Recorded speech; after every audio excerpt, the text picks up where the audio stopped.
Hello, everybody. My name is Colton. I am Colton Iverson Writing on YouTube, Penning Grimoire on Instagram. I am a unpublished author working on my stuff, and today I have an interview with Kathrine. Kathrine, could you introduce yourself? Sure. Thank you so much for having me, Colton. It's so good to meet you face to face. And I'm Kathrine. To those who don't know me, Kathrine D. Graham. I'm a fantasy author and a editor and a Readsy reviewer. So my life is book all the time. And then I run my own small traditional press, Star Ink Press. Oh, that's awesome. I didn't know about the press. I know all the stuff that you said except for the press. So that's really cool. That's awesome. How long have you been running your own small traditional publishing? About almost a year, coming up Oh, on a year in a couple months. wow. Congratulations. What's that Thank you. experience been like?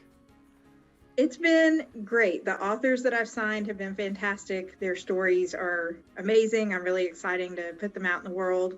But it's a totally different field than self-publishing. Yeah. Because self-publishing is more expensive. Because I also self-publish some of the books that I don't think are going to be like mainstream friendly. Yeah. So it's like on the one hand, I am self-publishing still, but then I'm also traditional publishing on that side. So it's really different. Yeah, you're just the complete hybrid. That's awesome though. That's really cool. I mean, I actually have some questions about that just because I feel like the two mediums are intersecting so much now that it's really useful to learn and go both. But before we get to those questions, I first just want to learn a little bit about you. You know, when did you first start creating stories? Because you're an author now. You're published, best-selling. Where did it all start for you? And just not writing, just creating stories. I think really stories have just always been a part of my life since I was a little kid. My first ones are crayon on construction paper Yeah. from when I was really little. But I honestly originally imagined my worlds as like screenplays. So the first Okay. stories I ever wrote were like in screenplay form. And then I got into fan fiction, which I think a lot of authors do, especially in the fantasy or sci-fi genre. Yeah. Yeah. And so then it just evolved into I've got all these worlds in my head all the time. They've got to come out somehow. So even if they're never read by anybody else, Yeah. here comes the writing. That's awesome. What fan fiction did you start with?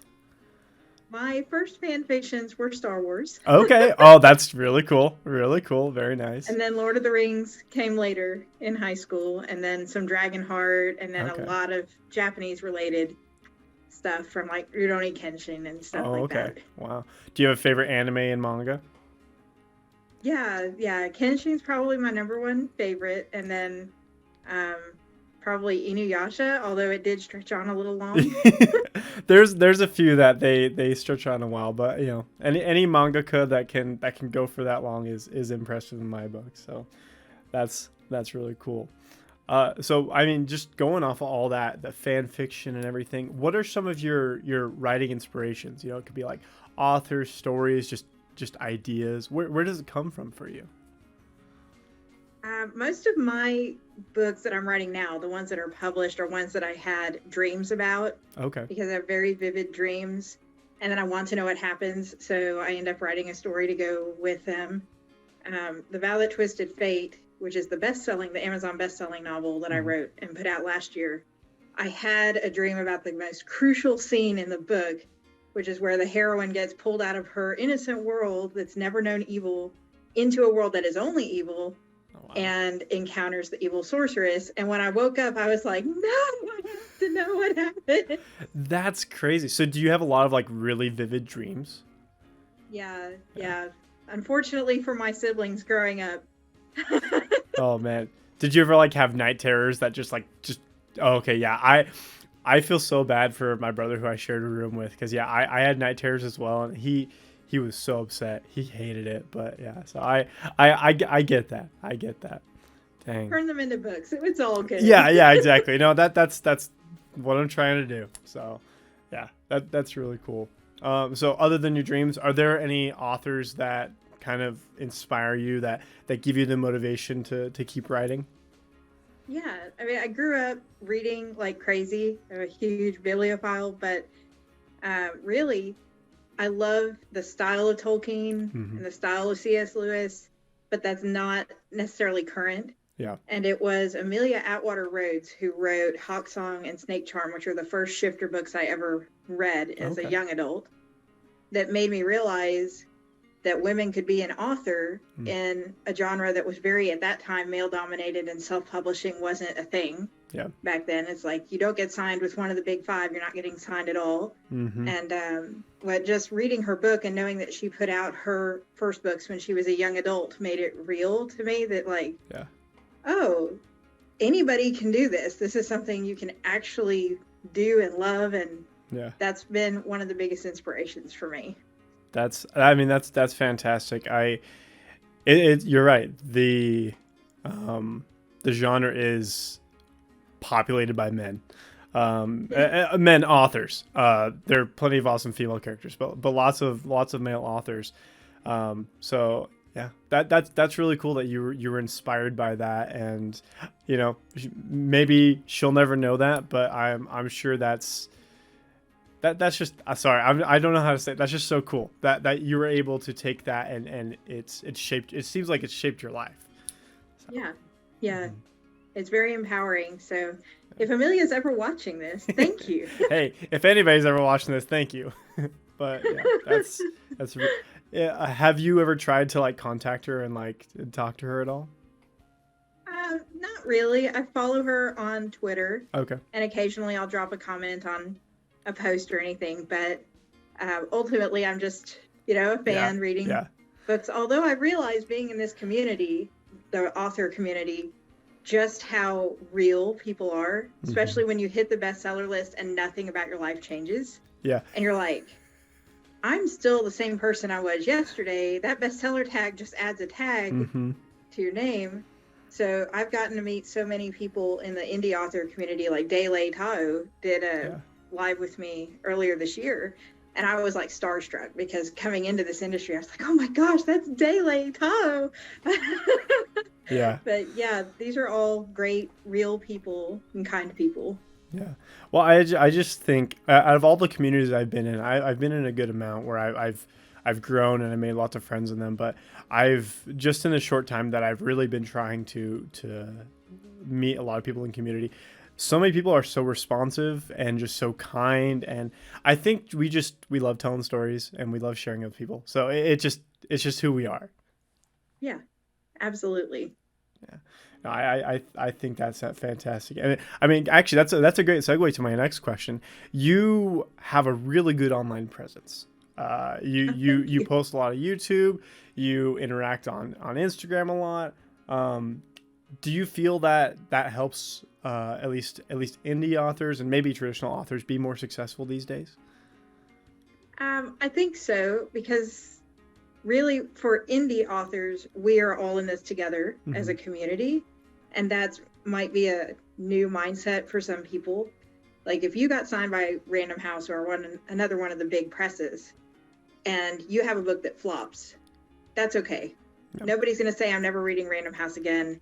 Nobody's going to say, I'm never reading you again. They're going to assume your books are still good. Maybe it just wasn't for them. So maybe they'll try a different book, or, a different author from Random House. But if they try an indie book and they've never read indie before and they don't like it, I've heard so many times people say, well, I'm never reading an indie author again. Yeah. And it's like, all of us are basically accountable together to uplift each other and make sure we put out the best quality work that we can. And when readers find out that there is talent hidden in the indie community, they tend to start speed reading. But we can only put out books so fast because we're financing all our stuff ourselves. Yeah. We're doing all this stuff ourselves. We don't have a marketing team doing it. We're doing it. And so, it's great to be able to say, here's some other indie authors that write what I write. You can read their books in between. And then we have readers that, grow in this community, and it genuinely becomes a connection to the readers and connection to the other authors. That's really cool. I haven't experienced that yet to that depth, but I mean, I do notice a lot of indie authors, especially, write shorter books because you can get them out faster. You can, people are willing to pick up a book for $2, $3, or even $1 and speed through it in a weekend. So that is one thing that I've noticed. I haven't had the chance to read your books because I just found you, last week. But how long are your books typically? How long? How many? What's your word count usually? So I tend to write a little bit over the board. I've got several different genres. I have a whole series of novellas that are supposed to be like 2-hour reads or less, and those are splitting worlds. And those are dark fantasy and a couple dark fantasy romance. So there's dark fantasy with no romance at all. Yeah. There's dark fantasy with romance. And then The Vow That Twisted Fate's a little long. It's like 105,000 words. Okay. So about 360-ish pages if you're, a reader watching this. But I actually made a quiz on my website for people to go to and see which of my series would be a best fit for them. Because I realized, okay, not everybody loves romance. Not everybody loves books that don't have any romance. They want a little bit, So, yeah. That's really cool. Yeah, I'm not the biggest romance reader. I don't know if it's because I'm a guy or whatever, but I love romance movies. I love romance stories. I saw the movie Marry Me last week. Oh my gosh, I loved it so much. But I'm not the biggest like romance reader. Do you have any recommendations for your stuff on where a less experienced romance reader could start? Maybe like dip my toes in the water before I dive all the way in. Yeah, I would say start with Down Falls the Queen. Okay. Down Falls the Queen and Down Falls the King are a completed duology. They're both novellas, and they're about Tengu warrior Princess Rei, who is ace. So there's no like romance to her story, but she is not a damsel in any way, shape, or form. Good. It's got a lot of the Japanese culture that I love married in with the fantasy world. So good. Yeah, that's awesome. So do you take a lot of inspiration? I saw on your website one of your places you like to write is in Japan. Do you take a lot? I assume from manga and anime you take a lot of inspiration from Japan. Are there any other cultures that you've taken inspiration from? I really go by what the book calls for. Okay. So The Vow That Twisted Fate is more of that European old style twist on like classic medieval lore. Yeah. And then a book that I'm working on now, which has not got a release date yet, that's Starfire Express. It's a bunch of fairy tale reimaginings, and it sparses in some Greek and some Celtic and some Japanese and some Chinese mythology in with the mess we already know. Like it's going to have some kappa in it and things like that too. That's cool. Of course, Japan is the one I'm most familiar with outside of the U.S., but that's where I've spent pretty much all my time when I'm not in the U.S. Yeah, no, I'm just a little biased. Yeah, that's fantastic. Eastern cultures are amazing. I lived in Taiwan for a while, and I loved it. Nice. Yeah, it's fantastic. So I have seen in both traditional and indie kind of a boom in Eastern themed books and styles. Like what's the name? I think the last book is called The Burning God, but it's the Dragon Republic. I don't know, but it's a trilogy based off of Japanese and Eastern culture. So anyway, yeah. Nice. But that's really cool though. And so you're indie published, but but as an editor, do you also plan on? You talked a bit about doing traditional. Do you plan on going with any of the big publishing houses, or are you just gonna kind of stick with smaller ones? Like what's your plan with that? Where I'm at in this stage is a transitionary stage. I genuinely believe and feel like this is something I strive for with my press, that indie authors are the way of the future. And the hybrid industry sort of is the next evolution for publishing. Okay. Eventually. Now that's just me taking a guess. So my press is traditional, but there's things that we do different, like let the authors keep 100% of their content rights. Oh, okay. I can't say you have to change this. Instead, I just won't sign a book. Yeah. If it's not a book that I feel like needs a big change, why would I sign it? And that way the author keeps their content and keeps the story that matters to them. And so I feel like if we're going to have to see a transition at some point. If one of the big five ever approached me and wanted a book, I would be extremely honored. Yeah. And would definitely go look for an agent for representation. Mm-hmm. But right now, the ones that I do want to traditionally publish, I'll just publish through my own press. Gotcha.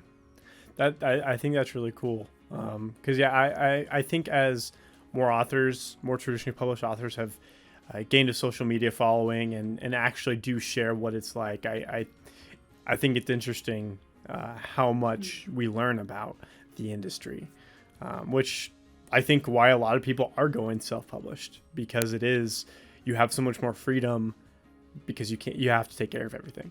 So I think that's awesome. We don't want the glass door, which is really the main thing, keeping traditional what it is. Yeah. Is the ability to get into the book fairs, the ability to get into the mainstream bookstores internationally and stuff like that. Yeah. So for that reason, the traditional publishers are still providing a major service, and they're still vetting in that sense. Mm-hmm. The best of the best or the cream of the crop, but there's so many hidden jewels in the indie community that are waiting to be elevated too. Yeah. I mean this is probably the biggest example is The Martian. That was an indie published book that then became an awesome movie, and that's just one small example that has gone all the way with getting a movie. But I feel like there's like you said, hidden gems, and so much that we can take from it. So do you have any advice for people who maybe are those hidden gems of what they can do to become the next bestseller? So getting the bestseller title was not as hard as I thought it would be. Okay. I would say, though, that 100% of my success I attribute to the support of the other authors in the community and their readership. Oh, okay. Because we start out as a nobody, and if you're going into this wanting to actually succeed as an indie author and not just be like, I'm going to hoard my stories and try for a big five, which is perfectly fine, Yeah. If you're going to do it and really make a career out of going indie, you need the other authors. You need their readers. You need them to know who you are. So, plugging in with the community is essential. Okay. I mean, I'm part of a few different indie author groups on like Facebook, and I see so many people being like, oh, I never get any sales. And they publish so many books, and I think and I'm not published in any way yet, but I'm a marketing student. And so I understand that, you actually have to market. You have to treat it like a small business, because otherwise you're not going to go anywhere with it. So it's a lot of work. Yeah. It's a lot of work. The marketing is something nobody prepared me for long term. Like, you go into it thinking I'm going to publish the book, and then it's like race over. Yeah. But it's not. So now you're going to write a new book and edit a new book and market, and being involved in the community is only as good as how active you are. Yeah. Organic marketing is great, but it means showing up in takeover parties, doing newsletter swaps with people, volunteering to promote other people's books when they come out, and genuinely building up rapport and building up who you are. And then when their followers know you by name and all of that stuff, it's making connections, and making long-term connections is a lot more work than throwing an ad up on Facebook and hoping for sales. Yeah, because one thing I've learned is people are the best reviewers and marketers. If you can get somebody, and this doesn't matter what product it is, a book or a sandwich, whatever it is, if you can get somebody to like you and the product, and they give their reviews, word of mouth is the most important thing. Yeah, absolutely. I definitely agree with you. And I mean, that actually answers my question about probably the most important step of self-publishing. Would you say is the marketing of it? Yeah. And I'm not saying I have it all figured out. Yeah. I'm still learning. So as far as ads and all that stuff, I feel like that's the still missing piece. On the indie side. The advertising I've done for the traditional side, great, easy, because there's not the walls Yeah. there that I run into with trying to do it as the self-published. So all my self-published books, I barely see the conversion rate. I actually have a mentor with Dragon Realm Press that I'm starting with to try to help me figure out the missing pieces for the journey. Because as much as I love connecting with readers and I love all of that, it'd be so nice to also make a little bit back to at least cover what I paid on the book. Yeah. I think that's the goal, is like to be able to write and make enough to survive. So yeah, it's got to be both parts, and you have to know when to say, you know what, this isn't working, so I'm going to back up. I'm going to find somebody who does and go from there. I mean, I'd say that's the most important thing, is just be a student, never stop learning. That's right. Yeah. Well, I mean, coming to the end here, Kathrine, it has really been amazing speaking with you. You have a lot of knowledge. You're so kind, and I really appreciate it. Do you have any advice for those other struggling indie authors out there that just need that extra push just to keep going? Yeah, I think, we've all been there. I started as a flop. I decided to publish a couple books that I wrote in college that I didn't edit because I was like, oh, I'm an editor, I can edit my own books. Yeah. Or tip, you can't edit your own books well. And so they got lots of bad reviews because it was like, oh, there's this hole, oh, there's these typos. And then I didn't write for a long while. I think you really need to know, like I said earlier, be teachable, know when you need help. And if it had not been for Lindsay with of Ink and Pearls Publishing, who was my mentor, and she walked me through how to build a website, how to build a newsletter, how to post on social media, and what to post on social media and stuff like that, for a very insanely cheap rate. Yeah. If she had not taken me under her wing and done that, I would never have gotten where I'm got or connected with other authors or even known to. So if you're coming in and you're new and it's overwhelming, get a mentor. Look on the Alliance of Independent Authors website. Okay. And vet there. They have a watchdog list. So vet the service providers there. Don't just go Google and then random scammer. That's where I found Lindsay. So go through and find people who are vetted and will actually help you. But also on this side, also try to find someone who can help you with the after it's published. Gotcha. Because that's where the hardest part is. You can learn to write from courses. You can learn to edit. You can find editors. But if you don't have somebody to hold your hand to at the first time and walk you through it at least once, then you'll never know what you're doing. Very good. No, I think that's amazing advice. Not many people really talk about after you've published. Like you said earlier, that's, oh, I'm done with the race. I'm good. No, it's to keep sales up, all those things. That's awesome. Thank you so much. That right there that's the clip. That's awesome. Yeah, well, thank you so much for having me, and it's been such a pleasure. I'm so excited to read your books. Oh, later this year I'll be releasing my first one, so I'm gonna start. I'm almost done. Well, I've written other things, but this one is the one it's my new baby, so it's the one that's gonna do it. I'm super excited. Well, hoping it all goes well. Thank you so much, Kathrine.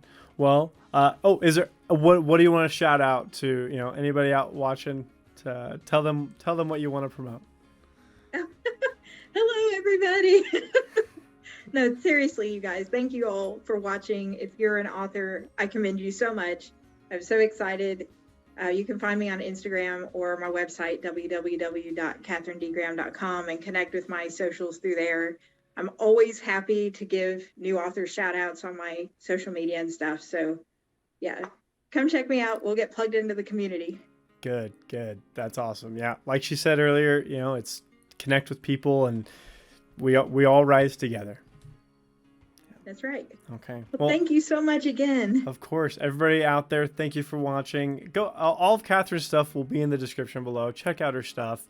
Especially if you like dark fantasy, some romance, some not damsel in distresses.